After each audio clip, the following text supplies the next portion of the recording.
तपाईँलाई पत्यार लाग्दैन होला घरमाथि पनि कसैले डोजर चलाउँछ भनेर। हो रहेछ त नि यो कुरा। लमजुङको दुधपोखरी गाउँपालिका वडा नम्बर 5 दुवान भन्ने ठाउँमा 3वटा घरमाथि डोजर चलाइएको रहेछ, जसको कारण आज तिनै घर आफ्नो घरमा बस्न नसक्ने भएका छन्। तपाईँको घरमाथि डोजर चलाइएको रहेछ, तपाईँहरूको अनुमति बिना तपाईँहरूले यहाँ नखन्नी नफाल्नी भन्दै त्यसो गरी आओ। हजुर, अब हामी उभियुन्जेल त अब यताउता साइडमै फाले जस्तो गरिदिन्छ, यसपछि त फेरि लापरवाही गरिदिन्छ कि आँखा छलेपछि उनीहरूले लापरवाही गर्न थाले। 2-3 चोटि त हामीले त्यसरी नै भने हो, तर मानिने क्या। अब उनीहरूले अब यो माथिबाट नफाल भन्दै अब यसरी फाले होइन। अब यहाँ टोइलेट थियो, यहाँ सबै यसरी नै नपुर भन्दै अब यता गोड थियो सबै होइन। अहिले यही पहिरोले गर्दाखेरि सबै यो भाँसिएर तल गएको छ, चारैतिर पहिरो। के गर्ने त अब? यसैले बार्ने तपाईँले बार्नको लागि त भएको सबै कुरो पुरिएछ। हेर्नु त, तपाईँ भएको अहिले उभिएको ठाउँमा त घर पुरै पुरिएर माटाको थुप्रो छ। श्रावण 4 गतेदेखि आज आफ्नो घरभित्र जान समेत डराएका छन्। काली दिदी त घरमाथि गएर रोएर बस्नु हुँदो रहेछ। आफ्नो घरका सामानहरू पुरिए कहाँ होलान् भनेर आजसम्म हेर्न पनि पाउनु भएको रहेछ। यो अवस्थामा वडा कार्यालयले कस्तो रेस्पोन्स गर्यो, के काम गर्यो? यसरी आज तपाईँको ठाउँमा केही सहयोग रकम लिएर आउँदै गर्दा अचम्म लाग्दो दृश्य देख्यौँ। घरमाथि डोजर चलाइएर यसरी घर नै पुरिएको अवस्था रहेछ। यसमा वडा कार्यालयले केही नगरेको हो कि नसकेको हो कि के हो? खास अघि सुरुवातमै घरमाथि डोजर चलाइयो भनेर भनी पीडितहरूले पनि भनेका छन्। हजुर, तपाईँको बुझाइमा चाहिँ त्यो हो जस्तो लाग्छ कि लाग्दैन? होइन, यो एकदम 100% हो। किनकि यो घरहरू पुरिसकेपछि ठेकेदारको एउटा ज्यादती जुन खालको बाटो नखन्नुपर्ने हो, घरमाथि जसरी माटो थुपारिएको छ त्यसको विरुद्धमा फोन गर्ने, कल गर्ने, दबाब दिने काम गर्नुभयो कि गर्नु भएन? पटक हामीले फोन सम्पर्क गर्दा पनि यहीँको घरधनी मार्फत पनि गरिरहेको अवस्था हो। र चाहिँ म स्वयं आफैले पनि सम्पर्क गर्दा पनि उसको फोन अझै पनि लागिरहेको अवस्था छैन।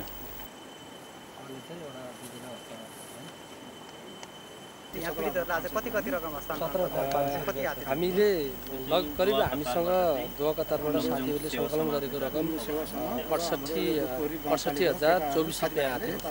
त्यसमध्येमा हामीले यहाँ चाहिँ एकदमै पीडित र कम पीडितलाई क्याटेगोरी छुट्याएर साथीहरूले चाहिँ ल है हस्तान्तरण गरिदिनुहोस्, सबैलाई चाहिँ सबैको समस्या एउटै हो तर पनि बढी पीडितलाई बढी सहयोग गरिदिनु होला भन्ने किसिमको चाहिँ एउटा भावनाले अँध्यारोमा उज्यालो किरण छर्ने भरपर्दो माध्यम लुकेको खबर, सत्य तथ्य र निष्पक्ष खबरका साथै सामाजिक सेवा र मनोरञ्जनका लागि आउनुहोस्, सब्स्क्राइब गरौँ, साथी बनाऊ।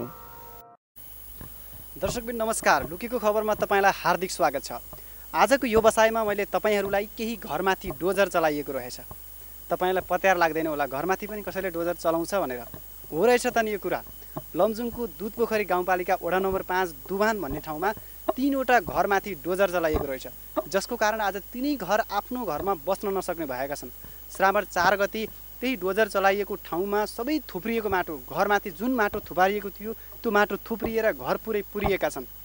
एकजना काली दिदी जो विवाह नगरिकन बस्नुभएको आमालाई पालेर उहाँको त बस्ने घर कहाँ छ भन्ने समेत थाहा रहेनछ।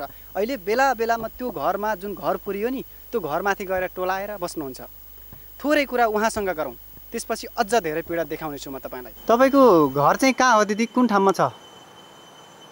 खोइ कता ठाउँमा हो नि, यही ठाउँमा नि। खोइ कहाँ थियो र घर? घर यही हो बाबु, यही हो घर। कोही छैन, केही छैन मेरो दाम भने बहिनी कहाँ कुना देखाएर फेरि अहिले जस्तो तपाईँ उभिरहनु भएको छ जहाँ चाहिँ तपाईँको घरलाई पहिरोले आएर पुरिएको ठाउँमाथि बस्नु भयो। तपाईँको घर यसरी पुरिदिएछ, कहिले भएको दिदी यस्तो? साउनको 5 गते 4 गतेतिर 4-5 गते भयो। 4 गते हो।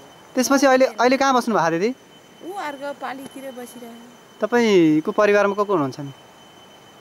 परिवारमा बहिनीको छोराछोरी थियो, अहिले त सबै गयो उनीहरू घरमा, कोही नि छैन। तपाईँ एक्लो हो, एकल महिला? यसरी जुन घर भत्कियो एउटा भएको आफ्नो, तपाईँको घर पनि अरूले बनाइदियो कि आफै पहिल्यैबाट बनाएर बस्नुभयो? मै बना हो। के अरे यो टिन चाहिँ के हो संस्थाले दिएर यस अरूको सहयोगमा एउटा घर बनाएर एउटा सानो घर बनाएर बस्नु भएको थियो, त्यो पनि पुरियो पहिरो गएको कारणले गर्दा। अब के गर्ने त दिदी, कसरी घर बनाउनुहुन्छ तपाईँले? खै कसरी बस्ने एक्लो हुनु त रहेछ, पैसा जम्मा गरेर राख्नु भएको घर बनाउने छैन बाबु। पैसा के गर्ने त अब? ए टिनहरू ठट्टा ठुट्रै गरेर बस्ने यसैले बार्ने ठाउँमै छैन तपाईँले बार्नको लागि त भएको सबै कुरो पुरिएछ हेर्नु त तपाईँ भएको अहिले उभिएको ठाउँमा त घर पुरै पुरिएर माटाको थुप्रो छ कसैले सहयोग गर्छु अथवा नगरपालिका कुनै ठाउँबाट त्यस्तो सहयोग गरिदिन्छु भन्नुभएको र खोइ भने होइन बाबु तपाईँ कतै जानुभयो माग गर्न गइन भाइ कता जानु कि कसैलाई केही भन्नै सक्नुहुन्न आफ्नो विचार राख्नै नसक्ने भएर नजानु भयो कि सक्दैन बाबु खोइ कता छ नि बिरामी भएर जाउँ आज त 1 महिना जस्तै हुन्छ के भयो र तपाईँलाई के भयो बाबु कहिले ज्वरो आउँछ अनि एकछिन त निको हुन्छ फेरि एकछिन ज्वरो आउँछ के भयो अहिले अहिले अर्काको घरमा बस्नु भएको अहिले अर्को घर बस्छ कसरी गुजारा चलाउनु भएको छ कसरी बस्नु भएको छ यस्तै हो नि बाबु के गर्नु घर नभएपछि आफ्नो घर छैन है निन्द्रा लाग्छ तपाईँलाई बेलुका टिका नि बाबु नलाए नि सुन्नु परेन थोरै सोध्न मन लाग्यो कि तपाईँको यो घर जुन पहिरो आएर खस्यो नि त्यति बेला कहाँ हुनुहुन्थ्यो कस्तो अवस्थामा हुनुहुन्थ्यो कस्तो नि बाबु त्यही भदिनी बारी माथिबाट उठ्दै रुन्दै गराउँदै आएछ अनि म त माथि कठेराबाट दुध ल्याएर यहीँ कुना बसेको त्यो बेलामा त्यसले आएर नउठायो भने म त यहीँ मारिदिन्थ्यो होला नि त्यो अरूले आएर उठाएर बस्नुभयो म त दुध लिएर भर्खरै आएर बसेको माथिबाट पहिरो आयो भने उता भयो उता नि सबै पहिरो छ फेरि तपाईँ उठ्नुभयो पहिरो आएर पुरै घर पुरिदियो सबै केही नि पाएन नि सबै कुरो गयो पैसा पनि राख्नु भएको थियो सबै उम्रिया के क्षति भयो के पाल्नु भएको थियो सबै सुनाउनु एकचोटि आर्थो त वस्तुहरू त बाख्रा साख्रा थियो यहीँ खोर अनि यो आर्मी लौरे आएको थियो यतातिर ज्वाइँहरू अनि तिनीहरू आएर पहिरो आउँदा आएर खोर फोड्दैछ अनि खोर फोड्दा बाख्रा त केही नि भएन मरेन बचाउनु भयो मरेन हामीले काली दिदीको पीडा सुनायो यो पीडा सुन्न मात्रै आएका छैनौँ यहाँ केही सहयोग गर्न पनि आएका छौँ लमजुङ सेवा समाज कतारले केही हजार सहयोग गर्दैछ त्यो सहयोग रकम लिएर हामी यहाँ आइरहेका छौँ त्योभन्दा अगाडि अझै धेरै पीडा तपाईँलाई सुनाउन मन लाग्यो यहाँको अवस्था के छ भनेर तपाईँको नाम के हो दाइ मेरो नाम रामबहादुर तामाङ तपाईँको यो घरमा यसरी पहिरो गएर छ कहिले गएको यो साउन 4 गते बिहान 6:30 बजेभित्र त्यति बेला पहिरो गयो हजुर त्यसपछि पहिरो गएपछि कस्तो भयो अवस्था कहाँ हुनुहुन्थ्यो के थियो केही क्षति भयो कि भएन हामी यसो अलिकति भत्किया अनुमान गऱ्यो भित्र अनि यसो हेर्दाखेरि अलिकति भत्किएको पनि रहेछ अनि फेरि यसो यताउता चारैतिर हेर्दाखेरि अझै चारैतिर नि भत्किन सुरु गऱ्यो त्यसपछि बच्चाहरू सुतिरहेको थियो 3टा बच्चाहरू अनि बच्चाहरू फेरि फटाफट उठाएर भाग्ने भन्ने क्रममा मलाई पहिरोले काटिदियो अनि तपाईलाई काट्दियो भन्नाले तपाईलाई के मतलब कि मलाई बीचमा पहिरो आयो र मेरो श्रीमतीलाई घरभित्र पार्दियो मलाई बाहिर पार्दियो कि पहिरोले छेकी घरले हजुर पहिरोले अनि त्यसपछि श्रीमतीले हतरपत्र 3वटा बच्चा उठाएपछि अनि म उता परेपछि बल्ल तल फेरि अर्को घरलाई पनि हामीले बचाउन सफल भयो कि त्यतिखेर त्यो भागेकै जे सतर्कता भएर होसियार भएर बचाउनु भयो सबै हजुर तल घर पनि हामीले बचायो कि नत्र लगभग त्यहाँ चाहिँ ज्यान जाने सम्भावना थियो कि हामीले हेर्दाखेरि यो अब माटो त त्यस्तो धराप छैन यहाँ खोला नाला पनि छैन खासमा पहिरो गएको कारण चाहिँ कि घर माथि पुरिनुको कारण चाहिँ के हो तपाईहरुको बुझाइ खास यो रोडले नै एकदम लापरवाही गरिदियो कि यो अहिले अब यो गराहरू पनि अलि सानो सानो छ अलि ठुलो भइदियो थाहा तपाईको घरमाथि डोजर चलाइएको रहेछ तपाईहरुको अनुमति बिना तपाईहरुले यहाँ नखन्नी नफाल्नी भन्दै त्यसो गरी आओ हजुर अब हामी उभियुन्जेल त अब यताउता साइडै फाले जस्तो गरिदिन्छ यसपछि त फेरि लापरवाही गरिदिन्छ कि आँखा छलेपछि उनीहरूले लापरवाही गर्न थाल्यो 2-3 चोटि त हामीले त्यसरी नै भने हो तर मानिने के हामीले यो दृश्यमा यसरी दर्शकहरुलाई देखिरहेछन् जुन खालको यो माटोको ढिस्को छ रोड खनेर यसरी पुरै माटो थुपार्दिएर तपाईको घरमाथि थुपार्दिएकै कारणले गर्दा यति ठुलो क्षति भएछ हजुर यसमा केही राहत पाउनु भएको छ यसमा राहत हामी एकचोटि बेसर गएको थिए जिल्लामा गएको थिए त्यतिखेर रासन पानीहरू मात्रै दिए अनि अरू यताउता चाहिँ दिनु भएन गाउँपालिकाबाट अब आउँछ भन्ने कुरो छ अब कहिलेतिर हुन्छ त्यो पनि दिने त भन्ने कुरा चलेको छ चल्न त अब गाउँलेहरूले अलिअलि हल्का सहयोग आपसी सहयोगहरू गरिसकेको छ तपाईहरुलाई त अब बस्नको लागि साह्रै गाह्रो रहेछ यति बेला कहाँ बस्नु भएको छ घरमा त बस्नु नमिल्ने अवस्था छ यहाँ गाउँमै कसैले अब यो उहाँको घर पनि ठाउँमा बनेको रहेछ उहाँ अब सिङ्गापुर विदेशी लाउरे रहेछ जस अहिले छिमेकीको घरमा बस्नु भएको छ अहिले उहाँकै छोडेको घरमा उहाँले नै छोड्नु भएको रहेछ उहाँको अनुमति लिएर चाहिँ हामी उहाँको घरमा बसिरहेको छौँ अब तपाईँहरूलाई अन्त गएर बस्नको लागि जग्गा छ कि छैन, के छ अवस्था? यो हामीलाई अन्त बस्नको लागि जग्गा पनि छैन, घर पनि छैन। जग्गा भनेको यति नै हो। अब यो पनि अब सबै मान्छेले नबनाउनु यहाँ घर खतरा छ भन्दै थियो। अब के गर्नु, के हो सर? छैन। मेरो पूर्णबहादुर तामाङ। हामी यहाँ आउँदै गर्दा तपाईँहरूको गुनासो घरमाथि डोजर चलाइयो, हाम्रो घर अहिले बस्न नमिल्ने अवस्था छ, पहिरोको जोखिममा छौँ भन्नुभयो। खास किन यस्तो भयो, कसरी भयो? अब उनीहरूले अब यो माथिबाट नफाल भन्दा भन्दै अब यसरी फाले होइन। अब यहाँ टोइलेट थियो, यहाँ सबै यसरी नै पुर्दे नपुर भन्दा भन्दै अब यता गोड थियो सबै होइन। अहिले यही पहिरोले गर्दाखेरि सबै यो भाँसिएर तल गएको छ, चारैतिर पहिरो। यो सबै पुरिएको? हजुर। त्यति बेला नखन्ने, हाम्रो घर पुरिन्छ, हाम्रो कर्सो पुर्न पाइँदैन भनेर भन्नु भएन? अब भनेको अब त्यतिखेर उनीहरूले त्यसो भन्दाखेरि उनीहरूले के भन्यो भने अब हामी अब यो जोगाउन सक्दैन, अलिअलि माटो जाँदा केही पनि हुँदैन भन्यो। अब हामी जसरी भयो नि बाटो खनियो, घर भत्किएर हामीलाई मतलब भएन भन्ने खालको कुरा गर्नुभयो? हजुर त्यस्तै होला कुरा त्यही भयो। त्यो कारणले गर्दा अहिले तपाईँहरूको बस्ती सबै उठ्या छ। हजुर। दर्शक पनि यति बेला हामीसँग वडा नम्बर 5 का वडा अध्यक्ष सुरज गुरुङ हुनुहुन्छ। हजुरलाई स्वागत छ कार्यक्रममा। धन्यवाद। कार्यक्रम यसरी आज तपाईँको ठाउँमा केही सहयोग रकम लिएर आउँदै गर्दा अचम्म लाग्दो दृश्य देख्यौँ। घरमाथि डोजर चलाइएर यसरी घर नै पुरिएको अवस्था रहेछ। यसमा वडा कार्यालयले केही नगरेको हो कि नसकेको हो कि के हो खासमा? होइन, यो मेरो कार्यकालभन्दा पनि केही अगाडि नै चाहिँ यो टेन्डर प्रथाबाट चाहिँ सडक डिभिजन अन्तर्गत चाहिँ दमौली डिभिजन कार्यालयबाट चाहिँ यो ठेक्का प्रकाशन भएर चाहिँ यो काठमाडौँको चाहिँ रञ्जन श्रेष्ठ नामको चाहिँ ठेकदारले चाहिँ यो ठेक्का पारेको हो। र चाहिँ यो जुन घटनाक्रम छ, यो खन्ने क्रम छ, यो धेरै अगाडि नै भइसकेको कुराहरू हो। त्यस पश्चात पनि यहाँको चाहिँ जस्तै तपाईँले देखिसक्नु भएको छ, यहाँको वालहरू उठाउने क्रममा चाहिँ जुन यहाँ घटना घट्यो, तल चाहिँ जुन पुर्ने क्रमको चाहिँ कामहरू भयो, सुरु भयो। जुन कि यो वाल उठाउँदै गर्दाको क्रममा चाहिँ तल बेस खन्ने बेलामा चाहिँ जुन माटो निकाल्यो, त्यो माटोलाई चाहिँ राम्रोसँग व्यवस्थापन नगरेको कारणले गर्दा चाहिँ आधा यो चाहिँ यो क्षति हुन पुगेको कारणहरू हो। त्यसैले गर्दा हामीले पटक पटक यो वालको चाहिँ निर्माण गर्दाको क्रममा पनि यो वाल पनि अझै पनि पुरा रूपमा चाहिँ सम्पन्न भइसकेको अवस्था छैन। अझै पनि तपाईँले देख्न सक्नुहुन्छ यो उताको चाहिँ केही छेउहरूमा अझै पनि वाल हाल्नै बाँकी छ। यहीँ अगाडि चाहिँ अझै पनि वाल हाल्नै बाँकीको अवस्था छ। हामीले पटक पटक चाहिँ ठेकदारसँग चाहिँ सम्पर्क गरेर चाहिँ यसको चाहिँ सम्पन्न गर्ने र चाहिँ यो कामको चाहिँ गतिलाई चाहिँ अलिकति चाहिँ यहाँको चाहिँ वातावरण अथवा यहाँको चाहिँ घरहरूलाई चाहिँ सुरक्षित गर्नको लागि हामीले पटक पटक चाहिँ सम्पर्क गर्दा पनि ऊ सम्पर्कविहीन भएर बसिरहेको अवस्था हो। र यो घरहरू पुरिसकेपछि ठेकदारको एउटा ज्यादती जुन खालको बाटो नखन्नुपर्ने हो, घरमाथि जसरी माटो थुपारिएको छ, त्यसको विरुद्धमा फोन गर्ने, कल गर्ने, दबाब दिने काम गर्नुभयो कि गर्नु भएन? पटक पटक हामीले फोन सम्पर्क गर्दा पनि यहीँको घरधनी मार्फत पनि गरिरहेको अवस्था हो। र चाहिँ म आफैले पनि सम्पर्क गर्दा पनि उसको फोन अझै पनि लागिरहेको अवस्था छैन। र चाहिँ पछि एकपटक चाहिँ पछि उसले चाहिँ यो लकडाउनको समयमा चाहिँ उसको डोजर चाहिँ यहाँ पारिपट्टि आउनुपर्ने काम रहेछ। त्यतिखेर चाहिँ मलाई झुकेर चाहिँ फोन गरेको थियो। त्यतिखेर चाहिँ मैले मजाले चाहिँ उसलाई चाहिँ ल तपाईँ चाहिँ तुरुन्त चाहिँ यहाँको चाहिँ व्यवस्थापनको लागि चाहिँ तपाईँ आउनुहोस् र चाहिँ तपाईँको काम के हो त्यो चाहिँ तपाईँको काम गर्दा बेला चाहिँ पुरा क्लियर बनाउनुहोस् भनेर चाहिँ मैले उहाँलाई चाहिँ ताकेता लगाउँदा उहाँले चाहिँ फोन काटेर चाहिँ उहाँ त्यो पछि चाहिँ सम्पर्कमा आउनु सके छैन। त्यस्तो खालको सुरुवातमै घरमाथि डोजर चलाइयो भनेर भनी पीडितहरूले पनि भनेका छन्। हजुर, तपाईँको बुझाइमा चाहिँ त्यो हो जस्तो लाग्छ कि लाग्दैन? होइन, यो एकदम 100% हो। किनकि यो विषयमा हामी यदि ठेकदारको अथवा चाहिँ त्यतिखेरको चाहिँ कामको चाहिँ अलिकति लापरवाही नभएको भए यो 3 घर आज पुरिने थिएन। त्यसैले गर्दा यो 100% उनीहरूको कमजोरी छ।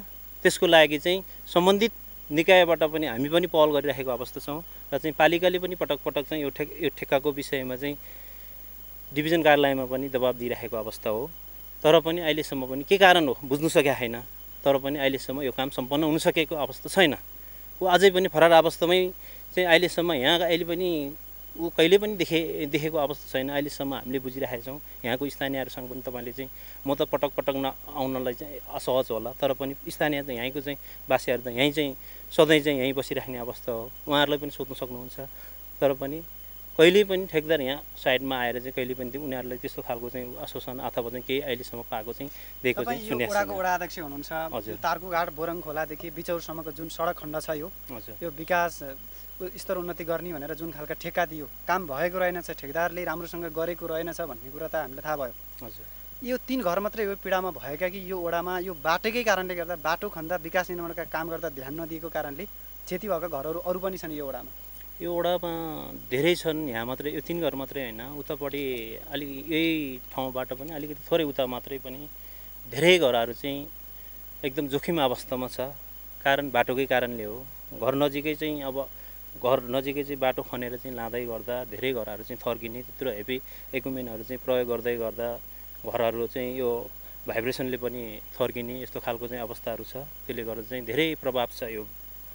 हामीले सरसर्ती आज आउँदै गर्दा 4 जनाका लागि भनेर केही सहयोग लिएर आइएको छ। हजुर वडा कार्यालयले यो विपदमा परेका जसको घरहरू पुरियो, श्रावण 4 गतेदेखि आज आफ्नो घरभित्र जान समेत डराएका छन्। काली दिदी त घरमाथि गएर रोएर बस्नु हुँदो रहेछ। आफ्नो घरका सामानहरू पुरिए कहाँ होलान् भनेर आजसम्म हेर्न पनि पाउनु भएको रहन्छ। यो अवस्थामा वडा कार्यालयले कस्तो रेस्पोन्स गर्यो, के काम गर्यो त? एउटा यो जुन श्रावण 4 गतेको घटना हो, त्यतिखेर सब एकदम अविरल वर्षको क्रम थियो। त्यतिखेर चाहिँ जुन यहाँ घटनाको विषयमा चाहिँ मलाई जानकारी भयो, त्यस लगातै चाहिँ म घरमै थियो र चाहिँ घरबाट आएर चाहिँ यहाँसम्म आएर चाहिँ उहाँहरूसँग चाहिँ सान्त्वना दिने कार्यक्रमहरू, जस्तै हामी अब यहाँको युवाहरू, यहाँको चाहिँ साथीहरू सबै चाहिँ जमात भएर उहाँहरूलाई चाहिँ व्यवस्थित सुरक्षित ठाउँमा चाहिँ व्यवस्थितको लागि चाहिँ उनीहरूलाई व्यवस्थापन गर्नको लागि पनि हामी सबै मिलेर चाहिँ गट्यौँ। र चाहिँ त्यतिखेर तत्काल अब राहतको विषयमा भन्नुपर्दा हामी वडाबाट चाहिँ वास्तवमै भन्नुपर्दा हामी वडा स्तरमा विपद व्यवस्थापनको कोष छैन, हाम्रो पालिका स्तरमा हो। पालिका स्तरमा चाहिँ 6 वडामा चाहिँ दुधपोखरी गाउँपालिकाको 6 वार्डमा चाहिँ व्यवस्थापनको चाहिँ लागि चाहिँ बजेट भनेको चाहिँ पालिकामा चाहिँ हामीले राखेको छौँ। वडा अध्यक्षले सिफारिस गर्यो भने त त्यो पालिकाको कोष पाइन्छ होला नि? पाइन्छ, त्यो त गरिराखेको छु हामीले। हाम्रै पहलबाट चाहिँ तत्काल म त्यतिखेर यहाँ आएर चाहिँ पूर्ण क्षतिको रूपमा चाहिँ देखिएको चाहिँ 3 घर थियो त्यतिखेर। र चाहिँ त्यतिखेर म व्यक्तिगत तवरबाट चाहिँ मैले पनि केही सहयोग चाहिँ मैले वितरण गरेँ हो, मेरो व्यक्तिगत तर्फबाट पनि। र चाहिँ तत्काल त्यसको 1-2 दिनपछि चाहिँ हामीले वडा मार्फत चाहिँ सिफारिस गराएर चाहिँ पालिकामा पनि सिफारिस पठायौँ। र चाहिँ प्रहरी मुचुल्कोको लागि प्रहरी साथीहरूलाई सबैले चाहिँ बोलाएर चाहिँ यहाँ सबै सरजिमिन गराएर पनि हामीले पठाएको हो। र चाहिँ त्यसपछिको राहतको क्रममा जिल्लाबाट पनि केही राहतहरू वितरण गर्ने कार्यक्रमहरू थियो। जिल्लाबाट नि उहाँहरूले केही राहतहरू पाउनुभयो। र चाहिँ पालिका स्तरबाट पनि राहतहरू चाहिँ हाम्रो जुन विपद व्यवस्थापन कोष छ त्यसबाट पनि हामीले चाहिँ सम्बोधन गर्ने भन्ने कुराहरू छ। त्यति बेला तपाईँले गर्नुभयो, व्यक्तिगत सहयोग गरेँ भन्नुभयो, त्यसका लागि तपाईँलाई धेरै धन्यवाद छ। हजुर जो कोहीले व्यक्तिगत सहयोग गर्दैनन्, हजुर तपाईँले गर्नुभएछ, खुसी लाग्यो। अब यी पीडितहरूका लागि जुन घर बनाउने कुरा छ, घर बनाउने अवस्था छैन, हजुर तिनीहरूका लागि के नगरपालिकामा कुरा, गाउँपालिकामा कुरा उठाउनु भएको छ? घर बन्छ? हजुर हामीले विशेष गरी उहाँहरूको लागि चाहिँ जस्तै काली दिदीको कुरा गर्नुभयो होइन, उहाँहरू भनेको अब अविवाहित भएर एकल नारी भएर चाहिँ यहाँ एउटा आफ्नो बाबाआमालाई चाहिँ पालेर चाहिँ बसिरहेको अवस्था हो।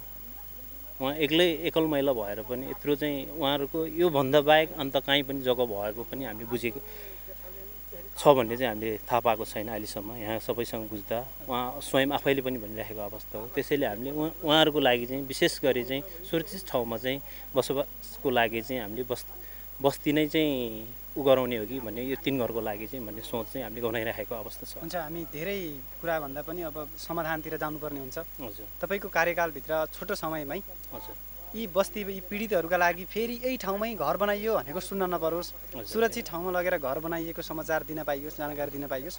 तपाईँलाई त्यसका लागि चाहिँ शुभकामना छ।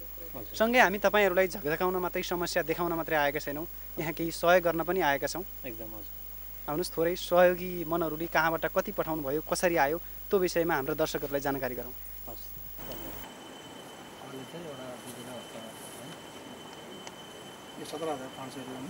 17,500 रुपियाँ छ दिदी है। यो चाहिँ दोहा कतारबाट चाहिँ लमजुङ सेवा समाजले लमजुङ सेवा समाज र हाम्रो यो दुधपोखरी गाउँपालिकाको केटाहरू साथीभाइहरूले यताउता गरेर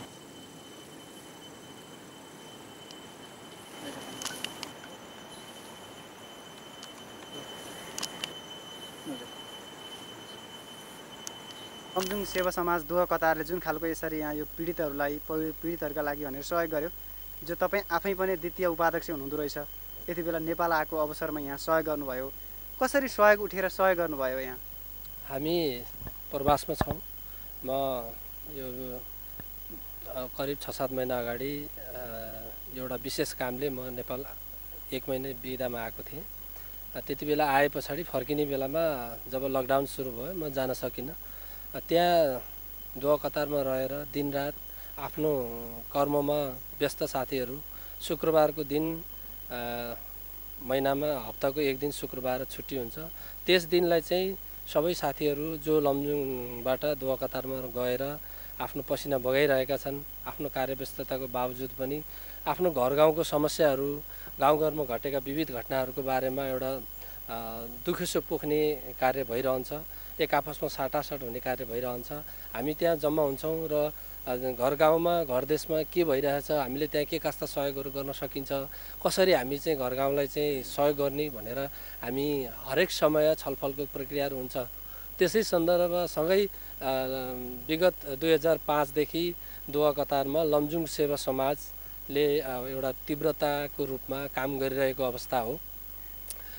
करिब यो अहिले मेरो 2 वर्षे कार्यकाल म लमजुङ सेवा समाज दुह कतारको द्वितीय उपाध्यक्षको रूपमा काम गरिरहेको छु र त्यसका अध्यक्ष हुनुहुन्छ नवराज नखोला। सुरुमा अलिकति कसलाई कति सहयोग गर्नुभयो त्यता जाउँ, अनि पछि उहाँहरूको नाम लिउँला। एकचोटि यहाँ पीडितहरूलाई आज कति रकम हस्तान्तरण गर्नुभयो, कति आएको? हामीले करिब हामीसँग दुह कतारबाट साथीहरूले सङ्कलन गरेको रकम 68,024 रुपियाँ आएको थियो। त्यसमध्येमा हामीले यहाँ चाहिँ एकदमै पीडित र कम पीडितलाई क्याटेगोरी छुट्याएर साथीहरूले चाहिँ ल है हस्तान्तरण गरिदिनुहोस्, सबैलाई चाहिँ सबैको समस्या एउटै हो तर पनि बढी पीडितलाई बढी सहयोग गरिदिनु होला भन्ने किसिमको चाहिँ एउटा भावनाले यहाँ अलिकति पीडित भनेर 3 जनालाई चाहिँ बढी देखियो। कालीमाया तामाङ, राम तामाङ र मनराज विक हुनुहुँदो रहेछ। उहाँहरूलाई चाहिँ काली तामाङलाई 17,500 रुपियाँ हस्तान्तरण गरियो। त्यसै गरी राम तामाङलाई 17,500 र मनराज विकलाई 17,500 हस्तान्तरण गरियो। त्यस्तै गरी अलिकति उहाँको चाहिँ दोहोरो हुन त उहाँको दुवै तर्फबाट पहिरोले चाहिँ अलिकति आक्रान्त बनाएको अवस्था हो। पूर्ण क्षति नभएको हुनाले घर भत्किएको छैन। हजुर। त्यसै कारणले गर्दा कामी तामाङलाई चाहिँ 15,524 रुपियाँ चाहिँ हस्तान्तरण गरिएको छ। यसरी सहयोग गर्नुभयो। यसरी सहयोग गर्नका लागि सहयोगी मनहरू जसले प्रवासमा रहेर यति धेरै सहयोग गर्नुभएको छ, यो भूमिका खेल्ने साथीहरू जो हाल उहाँहरू दुह कतारमै कार्यरत हुनुहुन्छ, उहाँ हुनुहुन्छ अहिले त्यसको संयोजकको रूपमा काम गर्ने। यो पैसा जुन अहिले यहाँ पीडितहरूको लागि आएको पैसा, हजुर, यो अभियानको चाहिँ संयोजकको रूपमा कृष्ण गुरुङ र त्यस पछाडि हरि गुरुङ, उहाँहरू 2 जनाको विशेष भूमिका छ। त्यस साथै अन्य साथीहरूले चाहिँ यो पीडितहरूलाई सहयोग गर्नुभएको छ। नर्मली कति जति साथीहरूले पैसा उठाएर पठाउनु? करिब यसमा अब 50-60 जना साथीहरू भन्दा बेसी हुनुहुन्छ साथीहरू। सबैजनाले 10-20? हजुर। उहाँहरूको कमाइको एक भनौँ न कमाइ दिनको एउटा एक दिन चाहिँ चाय नपिएर कसरी हुन्छ 10-20 देखि लिएर 100सम्म 50-150 गरेर सङ्कलन गरेर पठाउनु भएको छ। त्यसरी पठाउनु। हजुर। प्रवासमा रहेर यति राम्रो काम गर्ने, आफ्नो जिल्लामा पीडा विपद जे पर्दा पनि सहयोग गर्ने लमजुङ सेवा समाज कतारले हिजोका दिनहरूमा के कस्तो काम गरेको थियो छोटोमा भनिदिनुहोस् न। यो विगत 2005 देखि नै लमजुङ सेवा समाज दुह कतारमा कार्यरत छ, स्थापना भएको छ र हामीले 2 वर्ष अगाडि जिल्लामा पनि लमजुङ सेवा समाज दुह कतार भनेर जिल्लामा लमजुङ सेवा समाज भनेर जिल्लामा पनि दर्ता गरिसकेको अवस्था हो। यसले 2012बाट चाहिँ विशेष रूपमा एकदमै तीव्र रूपमा चाहिँ काम गरिरहेको अवस्था हो। त्यो जस्तै लमजुङका एकदमै चर्चित कलाकार राजु परिवारलाई लिएर गएर चाहिँ उहाँलाई सम्मान गर्ने, उहाँको कार्यक्रम गर्ने, मन्जु बोक्यालाई लिएर गएर उहाँहरूलाई चाहिँ सम्मान गर्ने कार्यक्रम गर्ने गरियो। त्यस्तै गरी हामीले जिल्लामा एकजना डाँडाथोकको एकजना हुनुहुन्थ्यो डम्बर गुरुङको चाहिँ असामयिक निधन भयो त्यो कतारमै। उहाँलाई 90,000 रुपियाँ यसरी नै साथीहरूको थोरै थोरै सङ्कलन गरेर साथीहरूले चाहिँ 90,000 रुपियाँ उहाँहरूलाई हस्तान्तरण गऱ्यौँ। लमजुङ सेवा समाजले यसरी नै मृगौला पीडितहरूको लागि पनि सहयोग सङ्कलन गरिरहेको अहिले हालसालै पनि लमजुङमा विभिन्न ठाउँका मृगौला पीडितहरूको लागि सहयोग सङ्कलन गरेको अवस्था छ।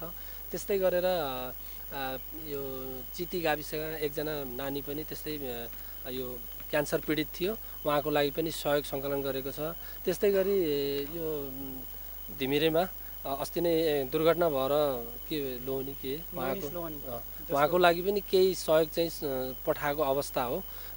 त्यस्तै धेरै छन्। अहिले मलाई विपदमा सँगै हाम्रा देशका कलाकार गहनाहरूलाई विदेशी भूमिमा लगेर चिनाउने राम्रो काम पनि गर्नुभएको छ। हजुर, निकै खुसी लाग्यो।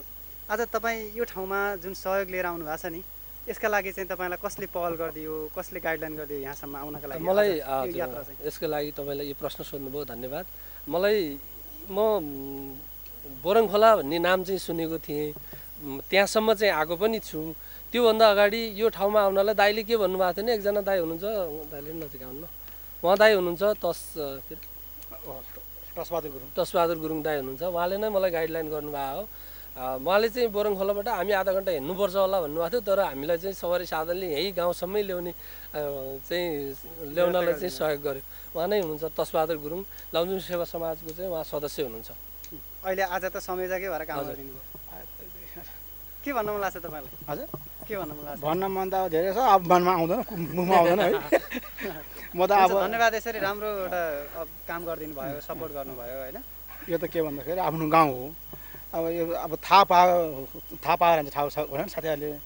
यही बेलामा फेरि उता पनि अर्को पनि एउटा पीडितले गर्दाखेरि अलिक त्यो यो रकम चाहिँ अलिक कम्ती भयो यहाँ, धेरै नै उठ्थ्यो होला। आज यसरी एउटा कतारमा अर्काको भूमिमा गएर यसरी काम गर्ने दाजुभाइहरूले यसरी पैसा उठाएर सहयोग पठाउनु भयो तपाईँहरू 4 जनाका लागि भनेर, उहाँहरूलाई के भन्न चाहनुहुन्छ? के मनमा लागेको छ के भन्नलाई? खै हामी के जान्दैन सर, अब के भन्नु। हामी अब बाढी पीडितलाई यसरी सहयोग गर्नुभयो हाम्रो गाउँको मान्छेहरू, फेरि पहिरो पीडित भनौँ न, विदेशमा गएर पनि यति धेरै सहयोग गर्नुभयो, त्यसको लागि जतिजना हुनुहुन्छ सबैलाई धेरै धेरै धन्यवाद दिन चाहन्छु। अन्त्यमा एउटा कुरा, तपाईँले जुन सहयोग पाउनु भएको छ नि, यो सहयोग रकमलाई चाहिँ अब के गर्नुहुन्छ? कतै दुरुपयोग त गर्नुहुन्न? क्वेसन सोध्न मन लाग्यो है। घरै बनाउनुहुन्छ कि के गर्नुहुन्छ? खै सर, अब घरै अब के बनाउनु त त्यो अब पैसाले खोइ अब के बनाउने। जस्तो पैसा जम्मा गरेर राख्नु होला, खर्च नगर्नु होला है, जहाँ पाए त्यहीँ। तपाईँहरूले घर बनाउनु भयो भने राम्रै हुन्छ। जे भयो नि खाने खर्च त चाहियो, खाने खर्चको लागि खर्च त गर्नै पऱ्यो, बाँकी बचत त अलिअलि हल्का फुल्का त गरिन्छ नि, त्यति साह्रै फुर्मास त गरिँदैन क्यारे। लमजुङ सेवा समाज दोहा कतारलाई चाहिँ म विशेष धन्यवाद दिन चाहन्छु। जुन कृष्ण दाईदेखि लिएर मेरो आदरणीय दाई, मेरो आफ्नै दाई पनि हुनुहुन्छ हरि गुरुङ, उहाँहरूको लगायत सम्पूर्ण टिमलाई चाहिँ म विशेष धन्यवाद दिन चाहन्छु। जुन पीडितहरू थिए उहाँहरूको चाहिँ घाउलाई चाहिँ मलमपट्टी लगाउने जुन सहयोग गर्नुभएको छ उहाँहरूलाई फेरि पनि उहाँ सम्पूर्णलाई चाहिँ म हृदयदेखि नै चाहिँ धन्यवाद गर्न चाहन्छु। र चाहिँ मेरो व्यक्तिगत तर्फबाट र चाहिँ मेरो दुधपोखरी गाउँपालिका र चाहिँ दुधपोखरी गाउँपालिका वडा नम्बर 5 को तर्फबाट पनि धन्यवाद। अँध्यारोमा उज्यालो किरण छर्ने भरपर्दो माध्यम लुकेको खबर, सत्य तथ्य र निष्पक्ष खबरका साथै सामाजिक सेवा र मनोरञ्जनका लागि आउनुहोस्, सब्स्क्राइब गरौँ, साथी बनाऊ।